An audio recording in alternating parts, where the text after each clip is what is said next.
اعوذ باللہ من الشیطان الرجیم بسم اللہ الرحمن الرحیم الحمد للہ رب العالمین باعث الانبیاء والمرسلین بارئ الخلائق اجمعین ثم الصلاة والسلام علی سید الخلق محمد وآلہ الطیبین الطاہرین اللهم صل على محمد وعلى محمد وعجل فرجهم وعجل فرجہم۔ ہمارا درس اور گفتگو عدالت پروردگار کے بارے میں ہے۔ اللہ عز و جل عادل ہے اور وہ عدالت سے کام لیتا ہے، وہ ذرہ برابر بھی کسی پر کوئی ظلم یا زیادتی نہیں کرتا۔ بہت ساری باتیں اس میں ہم نے بیان کی۔ گزشتہ درس میں یہ بتایا گیا تھا نشیب و فراز یا انسان کی زندگی میں اتار چڑھاؤ جو پیش آتے ہیں ان کا کیا مقصد ہے یا ان سے کیا ہو سکتا ہے، کیا فائدہ پہنچ سکتا ہے۔ تو بتایا تھا کہ اس سے بھی انسان کے روح میں تازگی پیدا ہوتی ہے، انسان کے روح میں تازگی آتی ہے ان چیزوں سے بھی۔ اگر انسان کی زندگی ایک ہی طریقے پر چلتی رہے، ایک ہی حالت پر رہے، یعنی انسان فقیری کو نہ جانتا ہو، فقیری کیا ہے، تو اسے مالداری کا ذائقہ کا پتہ نہیں چلے گا۔ اگر انسان کو بیماری کا نہیں پتہ ہے، کبھی بیمار نہیں ہوا، تو اسے صحت کے مزے کا پتہ نہیں چلے گا، وہ اس کو نہیں سمجھ پائے گا۔ لہٰذا زندگی میں اتار چڑھاؤ یہ انسان کی روح میں خود تازگی پیدا کرتے ہیں اور یہ اس کے لیے خود عبرت اور سبق ہے۔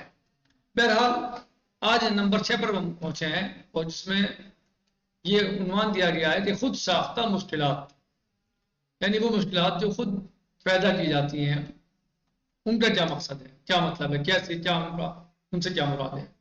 کہہ رہے ہیں ہم اس بحث کے آخری مرحلے میں جس نقطے کی طرف متوجہ کرنا ضروری سمجھتے ہیں وہ یہ ہے کہ بہت سے افراد مصائب و مشکلات اور ناگوار حادثات کا تجزیہ کرتے وقت غلطی کرتے ہیں۔ ظالم و ستمگر انسانوں کے ہاتھوں واقع ہونے والے ظلم و زیادتیوں کو نظام کائنات کی بے عدالتی سمجھتے ہیں اور انسانی کاموں میں بے نظمی کو نظام کائنات کی بے نظمی کی طرف نسبت دیتے ہیں۔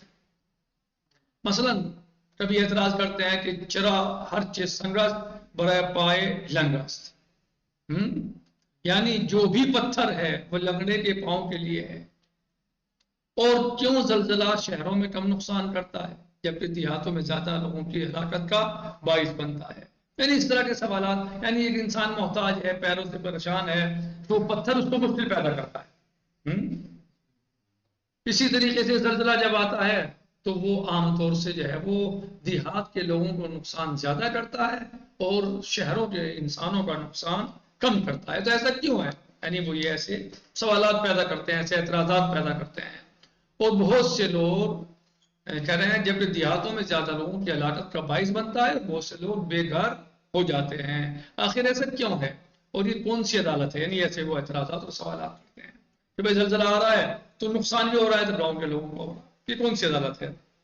شہر کے لوگوں کا نقصان کم ہے، پتھر نقصان پہنچا رہا ہے، لنگڑے انسان کو پریشان کر رہا ہے، مجبور انسان کو، معذور انسان کو جو ہے، تو یہ کون سی عدالت ہے؟ ایسے جو سوالات پیدا کرتے ہیں جو یعنی ان کے دماغوں میں ایسے سوالات چلتے ہیں۔ اگر مصیبت کو تقسیم کرنا مقصود ہے تو پھر کیوں برابر تقسیم نہیں ہوتی؟ دردناک اور سخت قسم کے حوادث کا شکار ہمیشہ کمزور اور ناتواں لوگ ہی کیوں ہوتے ہیں؟ متعدی بیماریوں کا شکار بھی یہی لوگ کیوں بنتے ہیں؟ یعنی جو مصیبتیں آتی ہیں یا پریشانیاں آتی ہیں ان کا شکار جو ہے وہ کمزور لوگ کیوں بنتے ہیں؟ یا جو بیماریاں پھیلنے والی ہوتی ہیں، وبائیں جو ہوتی ہیں، وہ صرف جو ہے وہ کیوں کمزور لوگوں کو زیادہ نقصان پہنچاتی ہیں؟ یعنی وہ بھی وبائیں بھی کمزور لوگوں کو زیادہ نقصان پہنچاتی ہیں۔ کہنا ہے کہ یہ لوگ اس بات سے غافل ہوتے ہیں جو اس طرح کے اعتراضات اور سوالات کرتے ہیں یا اس طرح کی باتیں پیدا کرتے ہیں، یہ لوگ اس بات سے غافل ہوتے ہیں کہ تمام چیزیں خدا کی خلقت اور عدالت سے کوئی تعلق نہیں رکھتی، بلکہ انسانوں کے ہی ایک دوسرے پر کیے جانے والے ظلم و زیادتی کا نتیجہ ہوتی ہیں۔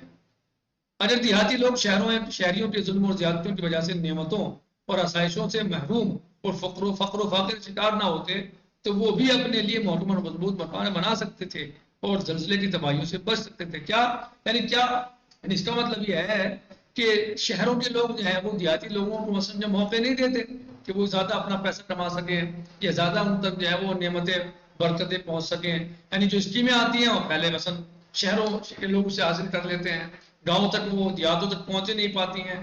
تو یہ پھر اگر ان کے بھی پاس وہ اسکیمیں پہنچتی، ان کے پاس بھی وہ نعمتیں پہنچتی تو وہ بھی اپنے گھروں کو اچھا بنا لیتے، وہ بھی زلزلے سے بچانے کے امکانات پیدا کر لیتے، وہ بھی اچھے گھر بنا لیتے، مضبوط گھر بنا لیتے.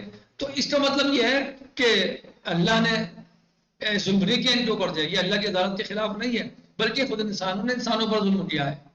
بھائی نے بھائی کا مثلا جو ہے وہ حق چھینا ہے، بھائی نے بھائی پر زیادتی کی ہے، نہ کہ جو ہے وہ اللہ نے کسی پر زیادتی کی ہے یا اللہ عز و جل نے کسی کے حق کو چھینا ہے یا کسی پر کوئی ظلم کیا ہے.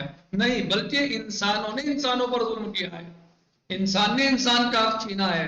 اگر تمام کے تمام نعمتیں اور برکتیں ان تک بھی پہنچتی تو وہ بھی اپنے اچھے گھر بنا لیتے، لیکن راستے میں دوسرے لوگ کھا جاتے ہیں، دوسرے لوگ اس کو حاصل کر لیتے ہیں، چھین لیتے ہیں، کمزوروں اور ناتوانوں تک نہیں پہنچنے دیتے. تو یہ ظلم انسان کرتا ہے انسان کے اوپر، نہ کہ اللہ کرتا ہے. اللہ نے تو اپنی مخلوق کو سب کو برابر پیدا کیا ہے، سب کو حقوق دیے ہیں، اس نے کسی کے اوپر کوئی ظلم نہیں کیا.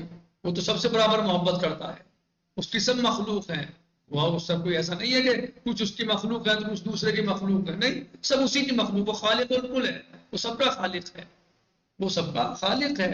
تو لہٰذا وہ کیوں اپنے یعنی مخلوق کے درمیان ایسا تفرقہ کرے گا کہ وہ ایک کو دے اور دوسرے کو نہ دے؟ نہیں، بلکہ یہ لوگوں نے ظلم کیا ہے، اللہ نے کسی پر ظلم نہیں کیا ہے. جب دیہاتیوں اس کے گھر گارے یا پتھر اور لکڑی اور بعض اوقات گچ اور سیمنٹ کے بغیر انتہائی سادہ طریقے سے تعمیر کیے جاتے ہیں تو نتیجے میں وہ شدید آندھی اور طوفان یا پھر زمین کی ہلکی سی لرزش کی وجہ سے گر جاتے ہیں. پھر ان غربا کی حالت کے بہتر ہونے کی امید کیسے کی جا سکتی ہے؟ لیکن اس چیز کا خدا کے کاموں سے کوئی تعلق ہے؟ لیکن اس چیز کا خدا کے کاموں سے کیا تعلق ہے؟ اس چیز کا کیا تعلق ہے اللہ کے کاموں سے؟ کوئی تعلق نہیں ہے. کوئی غریب کس نے بنایا؟ اسے دوسروں نے غریب بنایا. جب اس تک پہنچنے نہیں دیا، جب اس کو ملنے پانی نہیں دیا، جب اس تک پہنچا ہی نہیں ہے اس کا حق جو ہے تو غریب ہو ہی جائے گا. جب اس کا گھر جو ہے کمزور بنا ہے غربت کی وجہ سے تو وہ تو ہواؤں سے، تیز ہواؤں سے، طوفانوں سے یا ذرا سے لغزش اور ذرا سی زلزلے اور لرزش سے جو ہے وہ کیا ہو جائے گا؟ گر جائے گا. اور اب بتائیے آپ جو ہے وہ مثلا اس سے کیسے حالات بہتر ہوں جب لوگ اس پر ظلم کر رہے ہیں، لوگ اس کا حق چھین رہے ہیں، اس تک نہیں پہنچنے دے رہے ہیں. تو لہٰذا یہ ظلم انسان کر رہا ہے انسان پر، اللہ عز و جل کسی پر ظلم نہیں کرتا اور نہیں کرتا ہے، وہ نہیں کرتا. ہمیشہ یہ عیب جو شاعر کی طرح یہ نہیں کہنا چاہیے، عیب جو شاعر کی طرح یہ نہیں کہنا چاہیے کہ ایک کو ہزاروں نعمتوں سے نوازا ہے اور دوسرے کو ذلت اور رسوائی کا نشانہ بنایا ہے، ایک کو محل عطا کیا اور دوسرے کو جھونپڑی. نہیں، اس نے سب کو برابر دیا ہے. یہ انسان ہے جو آپس میں ایک دوسرے کا حق چھین رہے ہیں، یہ انسان ہے جو ایک دوسرے کے حق کو نہیں پہنچنے دے رہے ہیں، راستے میں ہی غائب کیے دے رہے ہیں. اللہ تو سب کو دے رہا ہے.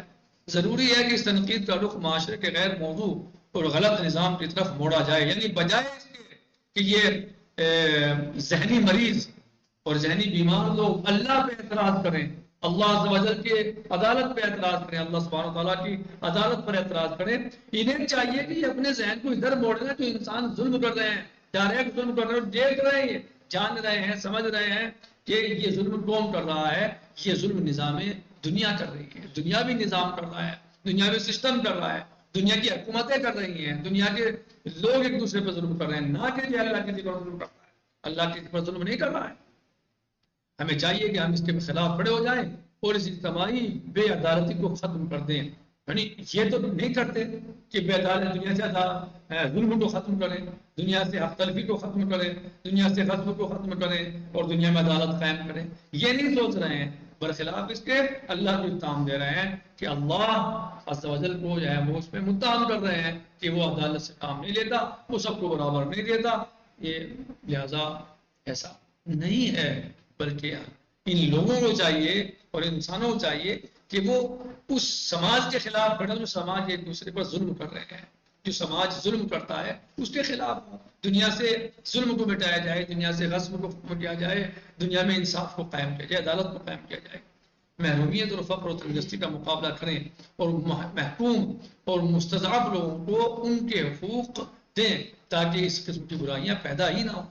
یہ کیجئے نا، بجائے اس کے آپ اللہ کو اتہام دے رہے ہیں کہ اللہ نے ایسا کیا، ایسے ہی نہیں ہے، اللہ نے عدالت سے کام لے لیا، اللہ نے فلاں کو فقیر بنا دیا، فلاں کو غریب بنا دیا، زلزلے اللہ نے بھیجے تو انہوں نے یہ نقصان غربا کو پہنچا دیا، یہ فقیروں کا نقصان ہو گیا. نہیں، یہ سوچنے کے بجائے آپ یہ سوچئے کہ یہ جو دنیا کا نظام، جو ظالم نظام ہے، جو غلط نظام ہے، اس کو کیسے دور کیا جائے، اس سے کیسے نجات پایا جائے، اس سے کیسے چھٹکارا پایا جائے.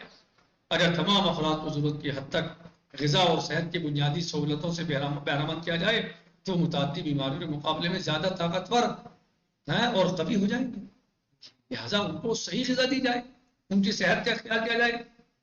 ہو رہا ہے برعکس اس کا، صحیح غذائیں نہیں مل رہی ہیں، جو کھانوں میں جو ہے مثلا ملاوٹیں ہو رہی ہیں، دوسری چیزیں غلط چیزیں ملائی جا رہی ہیں، اس دوائیاں مثلا جو ہے وہ نقلی بنائی جا رہی ہیں، دوائیوں نقلی تیار کی جا رہی ہیں، دوائیوں نقلی تیار کیا جا رہا ہے، نقلی بنائی جا رہی ہیں، یا جتنی اس کے اندر ہونی چاہیے وہ دوائی وہ نہیں ہے.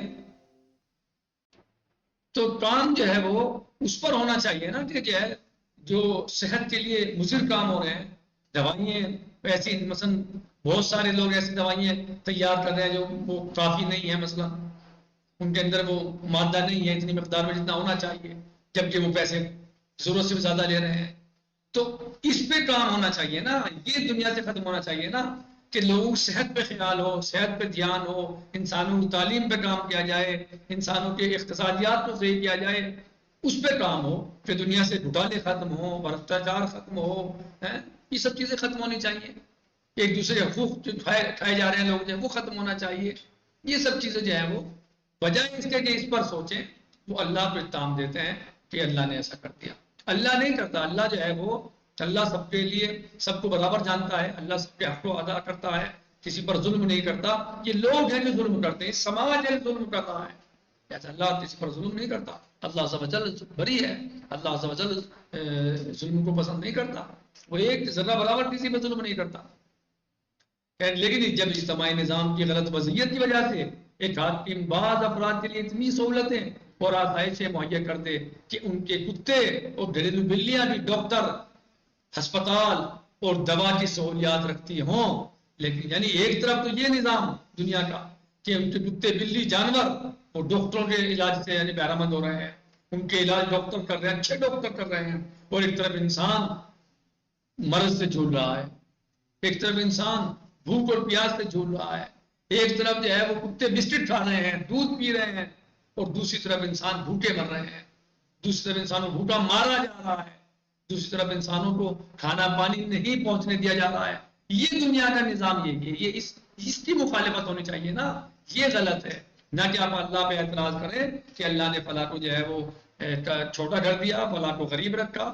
فلاں کو اللہ نے غریب نہیں رکھا ہے، غریب تم نے رکھا. انسانوں نے ظلم کیا ہے انسان پر، اللہ کسی پر ظلم نہیں کرتا. لیکن جب اجتماعی نظام کی غلط وضعیت کی وجہ سے ایک حاکم بعض افراد کے لیے اتنی سہولتیں اور آسائشیں مہیا کر دے کہ ان کے کتے اور گھریلو بلیاں بھی ڈاکٹر، ہسپتال اور دوا کی سہولیت رکھتی ہوں، لیکن باقی لوگ اپنے نوزاد بچوں کی پرورش کے لیے بنیادی طبعی سہولتوں سے بھی محروم ہوں. کتنے افسوس کی بات ہے کہ ایک طرف تو کتے بلیے جانور جو ہیں وہ بہترین غذا کھا رہے ہیں، بہترین ان کے علاج ہو رہے ہیں، اور ایک طرف انسانوں کے بچے، چھوٹے چھوٹے بچے جو ہیں وہ دوائیوں سے محروم ہیں، وہ جو ہے مثلا کھانے سے محروم ہیں، وہ اپنے دودھ سے محروم ہیں. تو یہ ظلم تم کر رہے ہو یا اللہ کر رہا ہے؟ اللہ تو ظلم نہیں کرتا کسی کو، جو ہے انسان ظلم کر رہے ہیں. تو پھر کثرت سے اس قسم کے ناگوار مناظر کا مشاہدہ کیا جاتا ہے. لہذا اس مقام پر بجائے اس کے کہ ہم خدا پر اعتراض کریں، ہمیں اپنی اصلاح کی ضرورت ہے. ہم اپنی اصلاح کریں، اپنے سماج کی اصلاح کریں. غلط لوگوں کے ہاتھوں میں نظام کائنات نہ دیں، نظام دنیا نہ دیں. غلط لوگوں کے ہاتھوں میں اپنے محلے کا، گلی کا، گاؤں کا، قصبے کا، شہر کا، ملک کا، صوبے کا اپنا نظام نہ دیں، بلکہ اچھے لوگوں کے ہاتھ میں نظام دیں جو انسانوں کی خدمت کرتے ہوں، جو انسانیت کی خدمت کرتے ہوں، جو انسانیت کے فائدے کو اپنے فائدے پہ مقدم کرتے ہوں، نہ یہ کہ جو اپنے فائدے کو انسانیت کے فائدے پہ مقدم کرتے ہوں، جو انسانیت کو اپنے لیے قربان کر دیتے ہوں. ایسے نہیں چاہیے، بلکہ ایسے لیڈر ہمیں چاہیے، ایسے رہنما چاہیے، ایسے ہمیں سیاسی چاہیے، ایسے ہمیں حاکم چاہیے جو اپنے آپ کو انسانیت کے لیے قربان کر سکتے ہوں، جو اپنے آپ کو انسانیت کے لیے پیش کر سکتے ہوں، نہ کہ اپنے لیے انسانیت کو پیش کرتے ہوں، نہیں، یعنی اپنے لیے انسانیت کو قربان کر دیں، انسانیت مرے تو مرے، انسانیت ختم ہو تو ہمارا فائدہ ہونا چاہیے، پرسنل فائدہ ہونا چاہیے۔ ایسے لیڈر یا ایسے حاکم کی ضرورت نہیں ہے، اور ایسا لیڈر ایسا حاکم رہیں گے دنیا میں تو یہی ہوگا کہ ایک طرف کتے بلی اور جانور بسکٹ کھائیں گے، دودھ پئیں گے، اور دوسری طرف انسانوں کے چھوٹے چھوٹے بچے بھوک اور پیاس سے موت کے منہ میں چلے جائیں گے۔ لہذا ایسے حاکموں کی ضرورت ہے، ایسے لوگوں کی ضرورت ہے ہر سماج میں، ہر جگہ، اور ہر انسان کی یہی خواہش ہونی چاہیے اور ہوتی ہے کہ اس کا حاکم ایسا ہو جو عدل اور انصاف سے کام لے سکے۔ ضروری ہے کہ ظالم سے کہیں ظلم نہ کرو، ظالم سے کہیں کہ ظلم نہ کرو، ضروری ہے کہ ظالم سے کہا جائے کہ ظلم نہ کرے، ضروری ہے کہ مظلوم سے کہیں کہ ظلم کو برداشت نہ کرو، اور ضروری ہے کہ ہم کوشش کریں کہ ایک تہذیب و تمدن کے تمام افراد کم از کم بنیادی صحت کی سہولتوں، ہسپتال، اچھی خوراک، پرسکون گھر، مناسب تعلیم اور ماحول سے بہرہ ہو سکے، جبکہ آج ہم دنیا کے حالات دیکھ رہے ہیں کہ ان سب چیزوں کو جو ہے وہ پچھاڑا جا رہا ہے۔ صحت پہ صحیح طرح کام نہیں، ڈاکٹری اتنی مہنگی ہے، دوائیں مہنگی ہیں، اسپتال مہنگے ہیں کہ اگر غریب علاج کرنا چاہے تو وہ تو علاج سے پہلے ہی رخصت ہو جاتا ہے۔ دوائیں مہنگی ہیں، ڈاکٹروں کی فیس مہنگی ہے، صحیح ہے، غریب اپنا علاج نہیں کرا پاتا، تو لہذا اس پر کام ہونا چاہیے، اچھے اسپتال بننے چاہیے جو سب کے لیے ہوں، غریب اور مالدار دونوں کے لیے ہوں، اچھی خوراک ہونی چاہیے، اچھے کھانے ہونے چاہیے۔ وہ کب ہو سکتا ہے؟ جب نظام صحیح ہو، پرسکون، سب کے پاس گھر ہونے چاہیے، انسان اپنے گھر میں رہ تو سکے، اور تعلیم ہونی چاہیے، علم ضروری ہے، تعلیم ضروری ہے تاکہ انسان تعلیم حاصل کر سکے، انسان اپنے آپ کو کامل انسان بنا سکے، اور وہ اس طریقے کے ماحول پیدا ہوں، اس طرح کے سماج پیدا ہو، ایسے لوگ پیدا ہوں دنیا کے اندر، ایسے لوگ، اب حکومتیں ایسے لوگ جو ہیں وہ ذمہ داریاں سنبھالیں کہ جو اس طرح پر کام کرتے ہوں، انسان کی صحت کے لیے کام کر سکتے ہوں، انسان کی خوراک پہ کام کر سکتے ہوں، تعلیم کو بہتر بنا سکتے ہوں۔ لہٰذا ایسے جھوٹے نعرے دینے والے مل تو بہت جائیں گے، بے حد ملیں گے، ہر نیتا یہی بات کرتا ہے، ہر سیاسی یہی بات کرتا ہے، لیکن جب وہ اس پر پہنچ جاتا ہے تو پوری دنیا جانتی ہے کہ وہ کیا کرتا ہے، وہ کتنا کرتا ہے اور کیسے کرتا ہے۔ لیکن جھوٹے نعرے نہیں ہونے چاہیے، بلکہ عمل ہونا چاہیے کہ ہم صحت پہ کام کریں، ہم خوراک پہ کام کریں انسانوں کی، ہم جو ہے وہ انسانوں کے مثلاً سکون پر کام کریں کہ لوگ زیادہ سے زیادہ سکون پا سکیں۔ مختصر یہ کہ ہمیں اپنے گناہوں کا بوجھ نظام خلقت کی گردن پر نہیں ڈالنا چاہیے۔ ہماری اس قسم کی زندگی خود ساختہ ہے، نہ کہ خدا کی عطا کرتا ہے، اور خدا نے اس غیر عادلانہ نظام پر عمل کرنے کا ہمیں کب حکم دیا ہے؟ کب کہا اللہ نے ہمیں؟ اللہ نے آپ کو آزاد پیدا کیا ہے، آپ کیوں غلام بن رہے ہیں کسی کے؟ آپ کیوں کسی کو جو ہے وہ اپنے اوپر وہ کر رہے ہیں؟ نہیں، بلکہ آپ سوچ سمجھ کے اپنا زندگی میں قدم اٹھائیے، سوچ سمجھ کے اپنے آپ کو یہ آگے بڑھائیے۔ البتہ خداوند متعال نے ہمیں آزاد پیدا کیا ہے، کیونکہ آزادی ہمارے تکامل اور ترقی کا راز ہے۔ آزادی کے ساتھ ہی ہم آگے بڑھ سکتے ہیں، آزادی ہی ہمیں آگے بڑھا سکتی ہے، آزادی ہمیں انسان کامل بنا سکتی ہے، لیکن ہم خود ہی اپنی آزادی کا ناجائز فائدہ اٹھاتے ہوئے دوسروں پر ظلم و ستم کرتے ہیں، جس کی وجہ سے معاشرہ ایک نامطلوب صورت اختیار کر جاتا ہے۔ لیکن قابل افسوس بات یہ ہے کہ اس قسم کی غلط فہمی کا شکار بہت زیادہ لوگ ہوئے ہیں، حتیٰ کہ بعض معروف شعراء کے اشعار میں بھی اس بات کے نمونے دیکھے جا سکتے ہیں۔ قرآن مجید ایک بہت ہی مختصر اور پرمعنی جملے میں فرماتا ہے، بسم اللہ الرحمن الرحیم، اللہ عز و جل اس طرح فرماتا ہے، ان اللہ لا یظلم الناس شیئا ولکن الناس انفسهم یظلمون، اللہ عز و جل کسی پر ذرہ برابر بھی ظلم نہیں کرتا، بلکہ لوگ ہیں جو اپنے آپ پر ظلم کرتے ہیں۔ اللہ کسی پر ظلم نہیں کرتا، بلکہ لوگ خود اپنے اوپر ظلم کرتے ہیں، اپنے آپ پر ظلم کرتے ہیں۔ اسی ترتیب کے ساتھ ہم مصائب و مشکلات کی بحث پر تمام کرتے ہیں، اگرچہ اس بحث کے متعلق بہت سی باتیں کہی جا سکتی ہیں، لیکن ایک مختصر مشکل بحث کے متعلق اتنی گفتگو کافی ہے۔ نکتفی بهذا المقدار، باقی غداً سيجي إن شاء الله. والحمد لله رب العالمين، وصلى الله على سيدنا ونبينا محمد وآله الطيبين الطاهرين. اللهم صل على محمد وعلى محمد. وعجل فرجهم. في أمان الله. خدا حافظ.